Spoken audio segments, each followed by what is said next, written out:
Lutas de tirar o fôlego, histórias imersivas e emocionais, grandes reflexões. Esses são elementos que estão cada vez maior nos animes e mangás de hoje em dia. Mas saiba que nos primórdios dessas histórias trazidas pelos japoneses nesse formato tinham um cunho muito menos fantasioso e mais ligados à preservação da história e da cultura do povo. Mas ao longo de seus vários anos de existência, esse tipo de obra que engloba diversos gêneros sofreram muitas mudanças. E hoje a gente vai tentar entender um pouco dessas mudanças, dessas produções e explorar um pouco a fundo, beleza? Muitos antes de surgir esses desenhos animados japoneses conhecidos como animes, havia uns mangás. E que no final do século XIX, quando os artistas começaram a desenhar o estilo de vida, a arte, cultura do país de uma forma mais cartunesca, ele surgiu.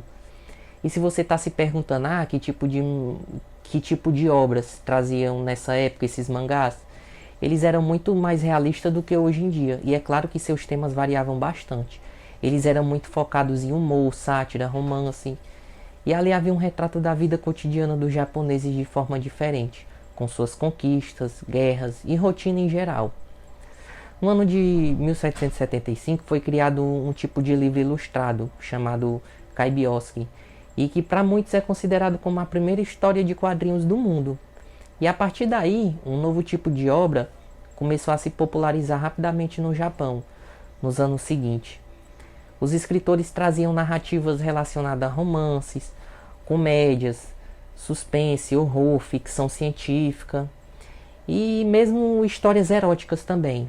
E com o tempo a integração cultural entre o país e o resto do mundo, os mangás se ampliaram mais ainda e suas possibilidades também. Mas por muitos anos eles se especificam até a explosão mesmo da Segunda Guerra Mundial. E o platô de produção e exploração dos mangás não mudou muito não. Foi no período pós-guerra que essa forma de contar a história se tornou um dos principais meios para os japoneses expressar suas opiniões, suas vitórias, derrotas, dúvidas em geral. E nesse período se destacam os escritores como Osamu Tezuka, o criador de Astro Boy.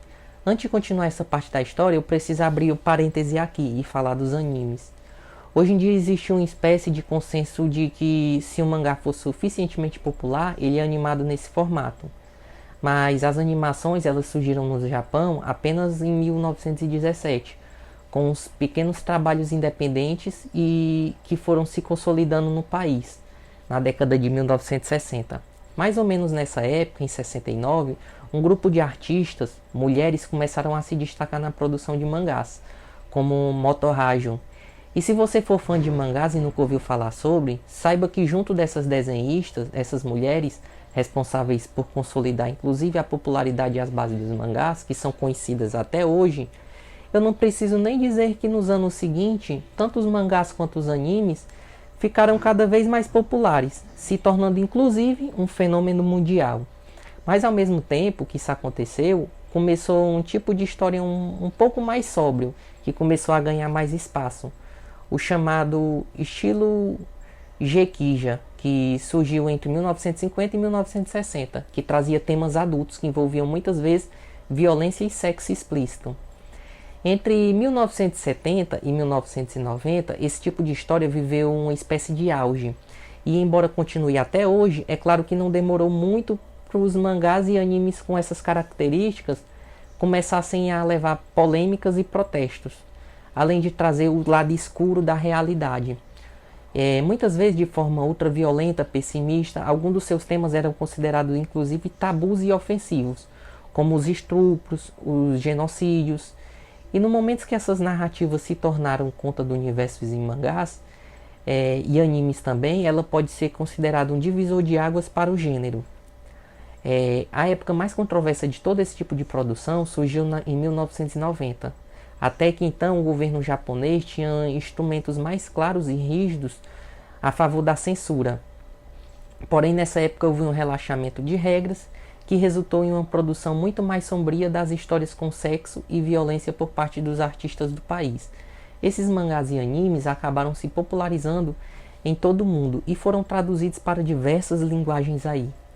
Assim, nos anos seguintes, uma nova espécie de submundo dos desenhos japoneses passaram a andar em paralelo com histórias mais populares.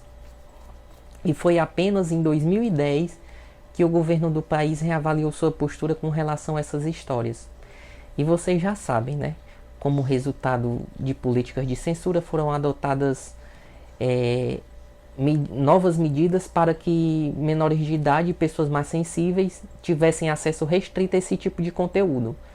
Mas é claro que com ferramentas como a internet, esse tipo de mangá e anime pode ser encontrado por qualquer plataforma online. E além disso, as próprias plataformas de streaming, como a Netflix, têm investido muito nesse tipo de história com uma temática mais adulta, embora coloque alguns limites em relação às narrativas originais japonesas.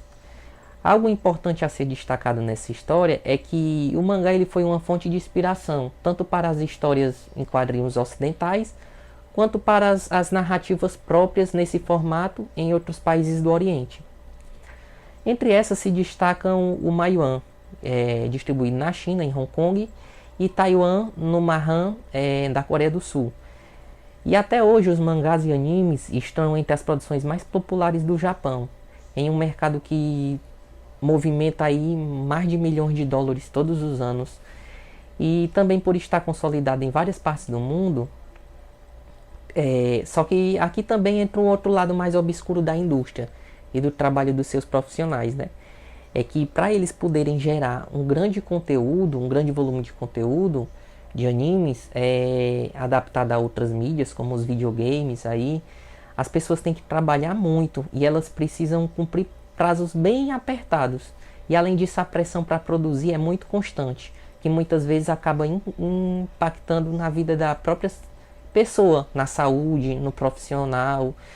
E muitos são chamados de mangakas, que a dificuldade de publicar suas obras é imensa.